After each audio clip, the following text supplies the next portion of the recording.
And welcome back to another episode of Creatives Chat.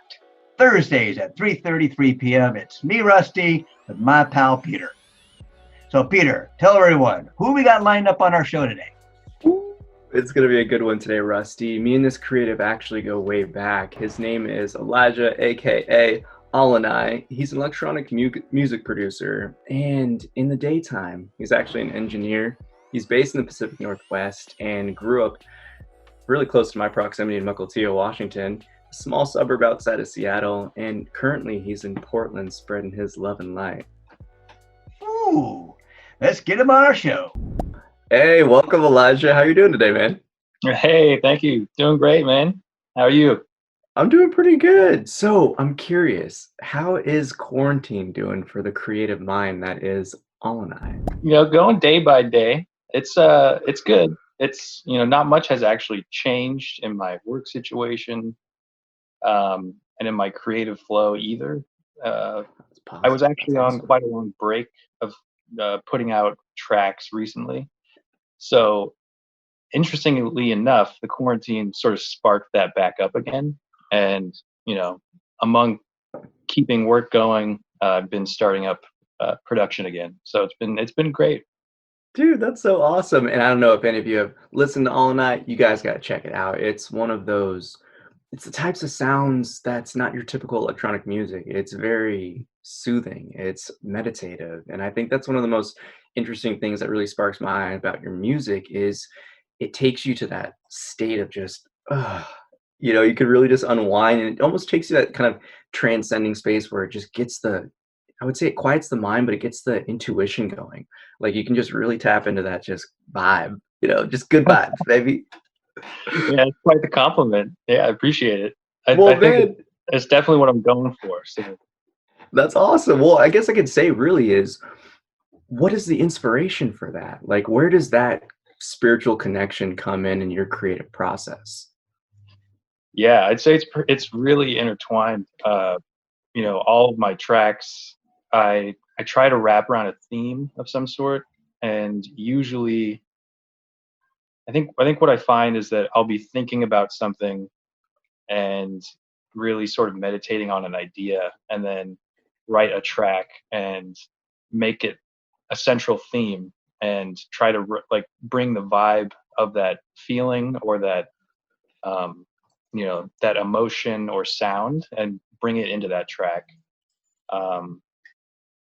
Like my first track that I have on my SoundCloud that I released, which is ALENAI, self-titled, which is actually like the spelling of the name is different, but I came up with the name by thinking, everything is in the self, everything is in consciousness, and that's all in I. And then I just did some wordplay, or letter play, and then came up with that spelling. And that track is basically me meditating on that idea and trying to write a piece around it, essentially.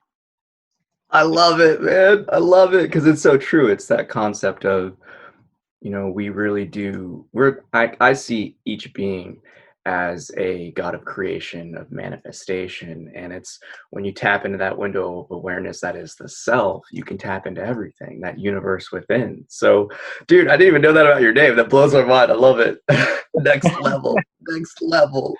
Yeah. That's so cool. Well, I guess I would say it's been a long time since we've actually gotten a chance to really talk. And, we have those Pacific Northwest roots. And now you're in Portland, if I'm correct, right? Yeah, moved to Portland 3 years ago. So nice. Yeah. Well, what brought you down there, and how did you get from the Northwest to Portland? Yeah. So after I graduated engineering school, I actually spent some time living at a temple, and that temple I had been studying at pretty much every break I got from school. So any winter break or spring break, stretches of weeks during the summer break, I would go and stay at this temple. And after I graduated, I moved there basically thinking, I'm going to live here, and I want to essentially just live at the temple, study the ideals, and basically monketize myself. And after about 4 or 5 months of that, I well, it was a gradual process, but I lived there for 4 or 5 months, moved back with my parents after that in Mukilteo. Mhm. And then after that, one of my good friends hit me up, and he was going to a festival, a music festival. And I'd never been to one. And it was a pretty jarring experience coming out of a temple, going to a music festival. And all the things that you see at a music festival. And but I met some great people, and I really it inspired me musically. And I knew, and the reason why I left the temple was because I wanted to pursue music, and Mm. it just hit that musical inspiration spark in me. And I came back to Mukilteo, and then I found that I missed the people, and I missed Portland, and I would come to visit, and then I would go back, and I would feel like I just wanted to stay. So I was like, oh, like I probably just want to live there. So then I just, it just took a matter of time to find the right time and space. But then that's why I moved down. It was the people, Yeah. the music scene, and just following that inspiration. Dude, that's so cool. Well, I think one of the things that a lot of people don't recognize is that temple life is very different than any other real experience that you're going to get. It's because the focuses aren't really material. And I guess what I'm curious is, what was like a typical day at a temple? Because you were there for years, so that's like pretty intense. Yeah, yeah. I mean, living there straight through, like 4 to 5 months, but I was studying there a lot. But that's a great question.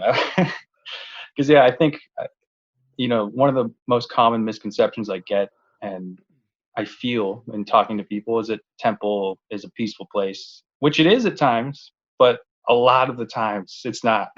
you know, you're tossed into the fire of like your own thoughts, and you're trying to better yourself around these Yeah. people who are also trying to better themselves, and you're Hmm. sort of tossed up in this mixing pot of emotions and ego and thoughts, like being destroyed, and it's crazy at Hmm. times. But the day to day was very structured. Every day we would do some sort of morning meditation, and sometimes that involved singing, depending on what we were doing at that time of year. Um, Sometimes that involved yoga, so like hatha yoga or physical yoga that most people are probably familiar with. Hmm. Then we would go into our own personal practice. So we do it with the group in the morning a little bit, and then we would go do our own personal practice, which would be anything from chanting a scripture to performing a puja, which is a form of like worship. Where you might see someone lighting candles, making incense offerings, or Hmm. usually you see like food being offered. Uh, and then that's the morning. Usually takes like anywhere from 2 to 3 hours, depending on what you're doing. Uh, Yeah. then just eating breakfast. Then usually there's a lot of work to do. So basically, this temple, and I guess I won't say where it was or what the place was, but it was in a remote location in California, the hills of California. So Oh, wow. there was a lot of like groundskeeping. Yeah. Um, we're not really calling out handymen out there unless like something really uh, you know problematic happened. So we Yeah. handled a lot of the fixing of stuff, and if the road needed to be repaired, we would you grab a shovel after meditation and start shoveling dirt. So you're the And engineer on site, huh? yeah, yeah, and you do a lot of it was work, and um, but meditation and focus, and like focusing of with devotion Yeah. was basically breakfast, lunch, and dinner. So um, it was very, like, I would say it's a very structured around meditating multiple times a day, um, while also engaging in service. Hmm. Yeah, Yeah, the true bhakti and karmic yoga, right? Just really yeah, being fully devotion of this now, this moment, this presence that is everything. That's really interesting, man. Well, I guess one of the things that I'm kind of curious about is, how do you find that you took kind of like the temple away from the temple, because I always like to see that, we are, we all have that temple within us. So how do you take that personal practice and all the things you learned and really incorporate that into this? You touched in a little bit on the creative process, but how does that really just impact your life? Yeah. I would definitely say I'm not the best at it. But you try to remind yourself. I think it's a lot of what spirituality inevitably is just reminding yourself. But Yeah.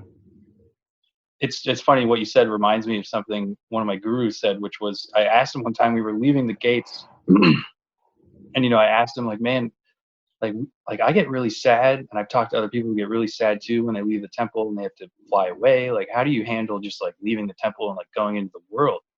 He's like, what? Leave the temple? I never leave the temple. He's like, you think that place is the temple? Man. And the lesson that was like just comes back in a circle and various points of my life, and it's coming back now. But as for like how I try to do that, and especially with music, I think music was the most natural way I found personally to find that state of me not thinking about myself and simultaneously working towards something that ideally provides value for others. But it's also, in the moment, I'm working to create something that's outside of myself, but also brings myself into a sort of flow state. Sometimes you get the tingles on your neck or something that you're like, the music is just coursing through you. And I never had to think about it as much as I did with, even meditation. I found myself in those states, but it wasn't as natural for me, and still doesn't remain. It's not to this day for me. but the practice of meditation and yoga of various forms aids a person to focus, and in the creative's mindset, that is so important, to just block out all external like inputs, at least at the time of creating, for me, and just focus on what's being created and how to better that creation, and just really just getting yourself out of the way, getting the ego to maybe not disappear if that's possible, but just fade away and sort of get your own mind out of your own way, so you can let this creation flow through you. Heck yeah. And I think that's like, it touches on the point that I kind of like to express it as, everything in this life is about affection and what we give our love to. And I found that the more I got into like more this quote unquote spiritual or intangible side of life, and meditation, whatever form it was, I found that I was able to tap into that flow for really like whatever I really poured myself into. And then I think it's that devotion to, what you love that really enables us to kind of melt away all those inner tensions and all like the mind clutter and emotional clutter, to really just boom, dive right deep into the flow. So do you find that like the temple helped you get really, like, do you find that the temple helped you learn the spiritual things that you needed to really just liberate yourself, to really just enhance your musical production skills? Because I mean, some of the tracks, man, if you like listen to them, it's like there's so much going on, but it all blends, and it's really actually wild that you said that. It just popped in my head that you were saying that you guys did a lot of chanting at the temple, and that's almost the effect that you get with everything that's going on. Like, it's like a chorus of just, it's a symphony of just different sounds. So no, man, like, I'm loving it. So you guys, seriously, check out this music and meditate to this. It's one of those things that's going to blow your mind. Like, yeah, so I'm going to hop in here. Yeah, what's up, Rusty? Let's play some music real quick and give it a quick listen. Yeah, definitely.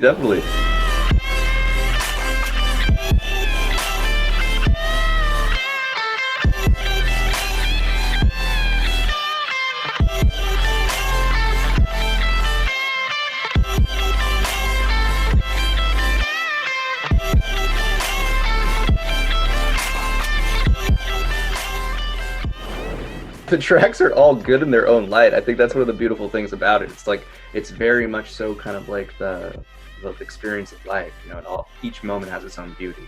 So each one's so unique and different. That's the kind of awesomeness about the creative flow, is it feels like you're just tapping into that same epicness that is life, but it transitions depending on that vibe that you're trying to put into it. So like, that's what I was telling you, man. Like, I was literally just like lying on the floor, head on the meditation pillow, just like doing my own little meditation while this was all going down, just listening to the tracks. It was cool. Yeah, that's awesome, man. Yeah, I appreciate it. And yeah, something you said about, you had mentioned like melting away, and that's, I think that better describes the feeling of like, you know, the creation process and how the spirituality sort of drifted, or not drifted, but the spirituality guided my creation process, which is like, once I started finding that feeling of like, oh, like I'm sort of melting into this, like then that sort of was going after that, you know, because that, I love that feeling, and like to capture that in some sort of you know, sound or amalgamation of sounds is like, that's just great. Yeah, because it's just that release and that tension. I think that's the kind of state that a lot of the music you have puts you in. It's just that kind of just effortless, just being. And I think that's something that really changed. Obviously, it changed my perspective on electronic music because, you know, I grew up listening to like Tiesto, you know, like bumping techno. And it's like, and a lot of the electronic music now is, again, it's like a lot of that trap, that dubstep kind of like, you know, epic bass. But like, this is just that orchestra just sound, you know? And I think that's something that like, I'm super impressed though. Like, you made all those artworks for each track. Yeah. So and all the artwork on my page too. I mean, one of them I think should be, is it's just like a picture of the stars, but I mean, that's sort of the theme initially that I started with, was like outer space and cosmic, you know, artwork, and that also plays a role in the music at times. And I haven't actually gotten into visuals yet, but I have some ideas for how the music goes with, you know, sort of cosmic, and you know, we're all the same type of stuff. Yeah. But yeah, I created the artwork. I'll find a picture that I like, or you know, some artwork that a visual artist has done, and Mhm. collaborate with them in making artwork. That's A lot cool. of them though is really just me. You know, I'll see a photo or a picture, and then I'll ask for permission to use it, and you know, Mm. giving credit, of course, if they want it, and then I'll, like, for some of them I just zoomed in to a spot of color that I really liked, and Mm. just sort of altered those with effects, and you know, um, and stuff like that. So Dude, I love it. Learn something new. Learn something new. And I think that just goes to the expression of just like how much you can tap into that creative flow. And this is kind of like a little like curveball in there. I find that because you're an engineer, but one of the things that you do that we talked about earlier in the green room is you're actually creating material for engineers. You're teaching engineers. And I find something that's even more kind of impressive about really any professional who teaches is the fact that it's like you have to be able to boil things down to their essence, refine things down, and really fully assimilate it into your understanding before you can teach it to someone else. And again, that just kind of goes to the creative aspect that is ALENAI. So I'm curious, do you find, again, like, do you ever get in that flow state when you're kind of like creating content for engineers, like learning material? I would say it's very, very infrequent compared to me making music. But you know, More of the logical mind going. yeah, because as you said, you know, you have to learn the content before you teach it. So on in the job that I perform, there's so much. Here's a process, teach it, and then you look at it and you're like, I don't know how to do this, and then you have to figure it out. And then while simultaneously, usually while you're figuring it out, you're being asked, well, we need this solution to teach people with. So you're like, you're moving Yeah. so fast and so up here that it's usually not in that same state. That's a good contrast, though, to have that kind of more of the, you're diving into like the personal, logical. I guess you could almost say like egoic. Even though I don't really care about that term. You're just focusing on the mind, and then from here you switch entirely into the more spiritual. I think that's an amazing balance and skill to have. So I mean, just gives you credit for it, man. Because I'll let the viewers in on some life wisdom. This is probably one of the leading takeaways that I've had actually from my entire education, like K through college. And it was from my physics teacher in high school, Dr. Reinleitner, shout out.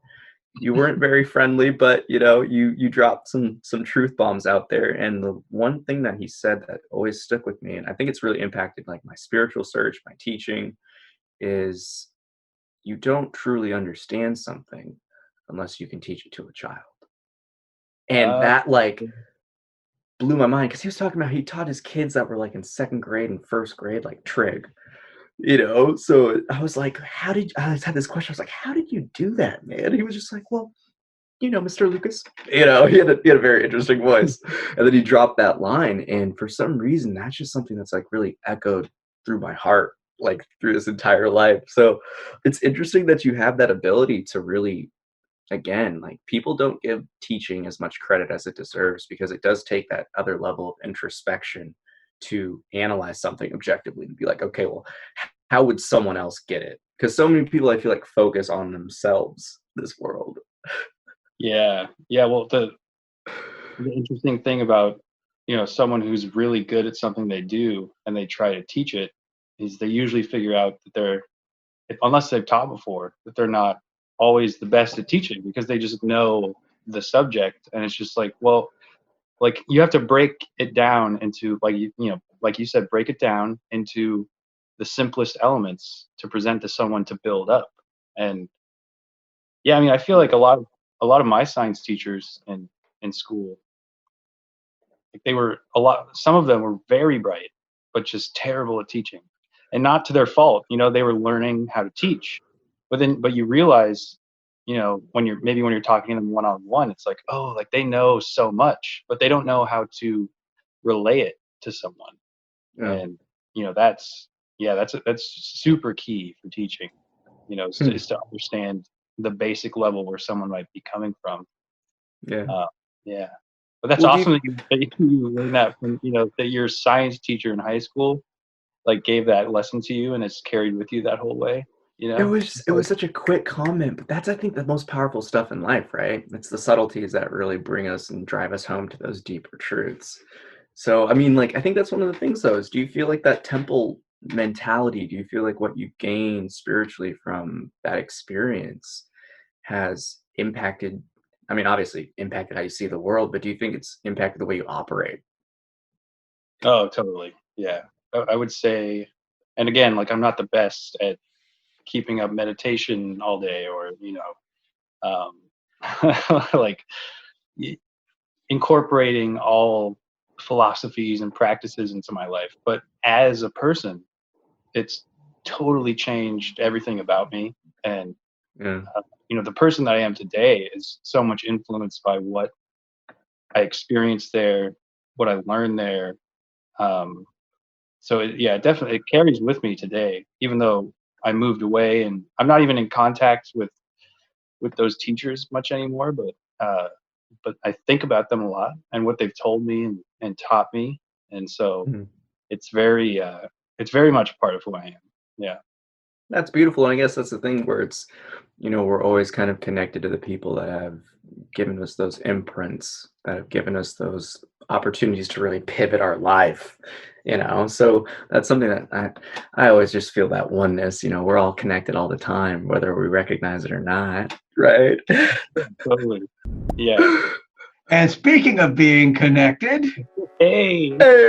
hey, let's take a quick moment, pause for the cause, and thank our sponsors for making our show possible.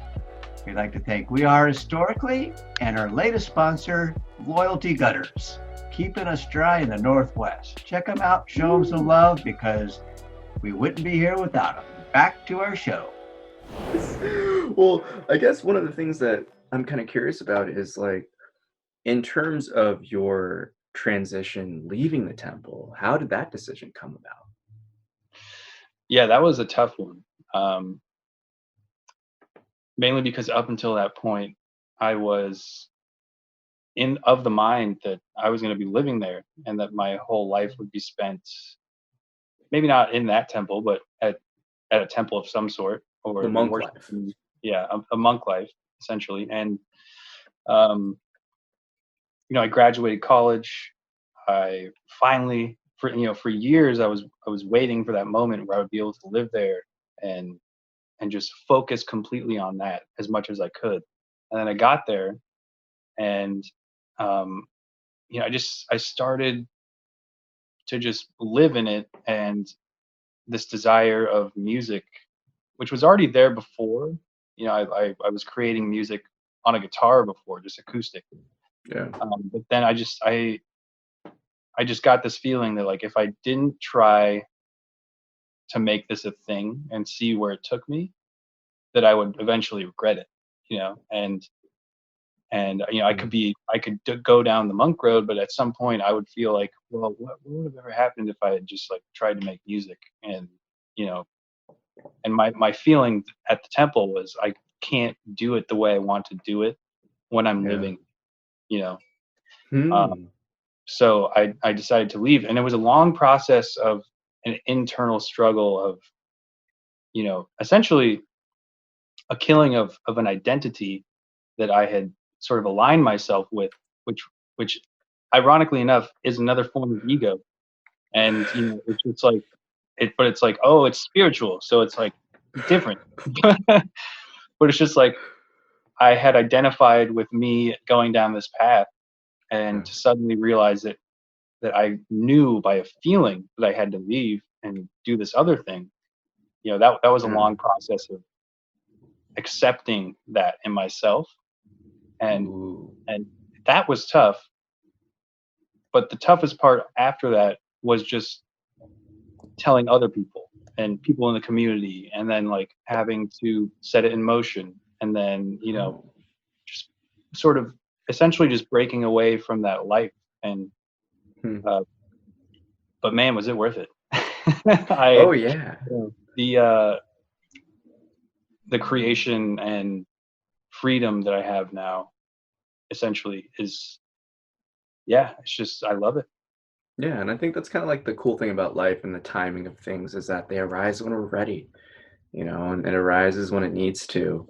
And the beautiful thing about, I think what you said about that was the acceptance of really addressing the internal conflict of it and looking at that and being able to identify first that it was more of like uh, egoic influence spiritual thought of identity and to really listen to the heart. I think that's something that a lot of people don't often do because they allow the conditioned mind, they allow those lessons, those social pressures to really keep them attached to and attracted to all these things that aren't them. And I think especially when you're in a spiritual realm like that, I think it's almost like that. Do you feel like it was almost like looks of judgment, like, oh, you're leaving? Or was it more like open and acceptance, like, oh, okay. I think there were, by case, there it was variations of both. You know, Interesting. so I definitely felt places people where they were accepting and sort of send me on my way with giving me their best. And then there Yeah. were other interactions where it was just like, oh, that did not go the way I thought it would. Like but in along that same thought, a lot of it was internal pressure, and Hmm. sort of like you said, a lot of people have trouble following the feeling and the internal feeling that arises that they might want to do something or change their path, Yeah. and that's tough because a lot goes into creating that identity of I'm doing this thing, this is who I am.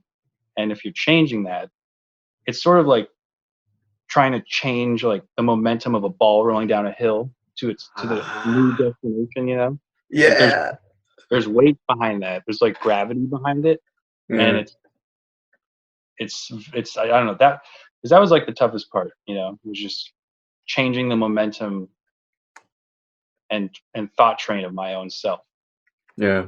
I mean, that is, I guess you could almost say, the double-edged sword of dedication, right? Where it's like you invest so much of your being into this one thing, and then you're like, oh, rug's getting pulled out. Have fun. Oh, the floor is cold at my feet. Like, Yeah.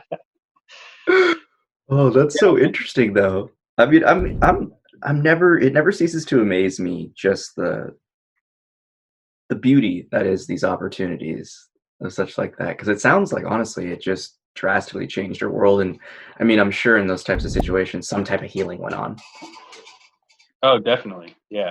I mean, I would say like it opened me up in general as a person, and like I can't say how I was before that. I can't really remember or say how other people experienced like interactions with me, but I can tell that after that experience I had at the temple, my ability in general just to open up to love, both accepting and giving, Mm. is greatly increased. So, and just like sort of opening up this door to introspection and focus through meditation, like those are great tools, and I don't think I would have gotten them as well or as integrated into my day-to-day thoughts Yeah. without that experience. Well, I mean, that's the coolest thing, is that it does sound like you kind of listened to your guru and took that temple away from the temple. And regardless of a sit-down practice, I don't think meditation is something that really is just confined to a simple moment when you're sitting on the ground with the eyes closed. It's really that presence that you carry with you. Yeah. Well, I'd say that's probably the goal, if anything, right? is to like you almost like do the meditation, the sitting meditation, and like you're sitting there trying to focus and not let these thoughts in, almost so that when you get up and start going into the world, that mindset or that feeling and that zone just goes with you wherever you are. Yeah. Yeah. I just wanted to pause real quick. Rusty, you want to hop in? I saw you pop up. That was my bad. Hello, guys. Hey. I'm enjoying your conversation, and I had a question for Elijah, ALENAI. Do you have a spirit animal, and if so, what is it? Ooh, I like it. I would, yeah, I definitely do. It's a bear. Oh. And I only realized this actually recently, and because actually just randomly people had started asking me, and I have loved bears for some odd reason out of nowhere since a child. And then people started asking me, and I just like the first one that pops into my head is a bear. And yeah, I would say it's a bear. I don't know much about spirit animals other than people have them though, so I guess I just chose mine. My spirit animal is a worm. What's yours then, Peter? I actually have always had a really deep connection with orcas. Being off, Pacific Northwest boy, I actually have a birthmark on my ankle, and although it's kind of grown a little bit, it's the shape of a whale. So it's one of those things where I was just like, and I loved Free Willy as a kid. And I think that's one of the reasons why I loved it, because I was like, orca! But yeah.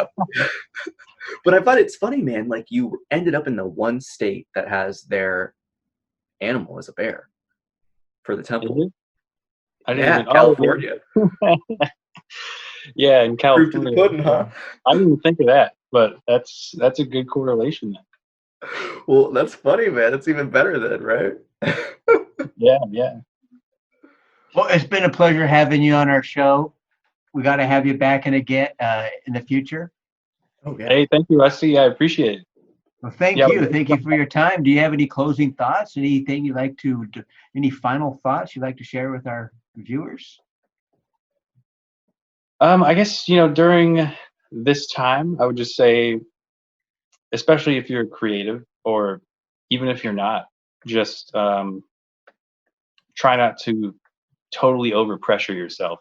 And if you're working Mm. through the stress of this time, I just so happened to come across some inspiration and it's fueled me. But I know people are going through so much stress that if you're creating something and it's giving you the therapeutic value, maybe use that. But I would say try not to pressure yourself to where, you know, handling other situations in this world becomes more stressful. So try to find some therapy in it and just let it be that for now, maybe.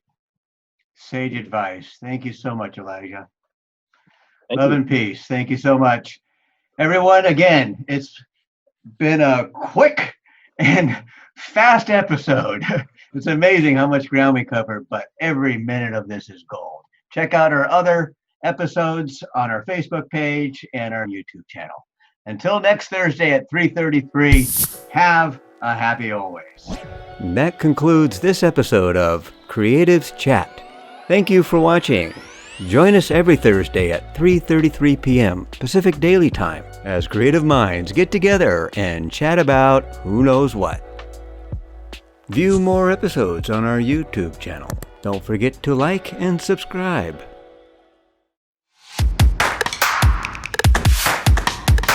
Thanks again to our sponsors for making this show possible.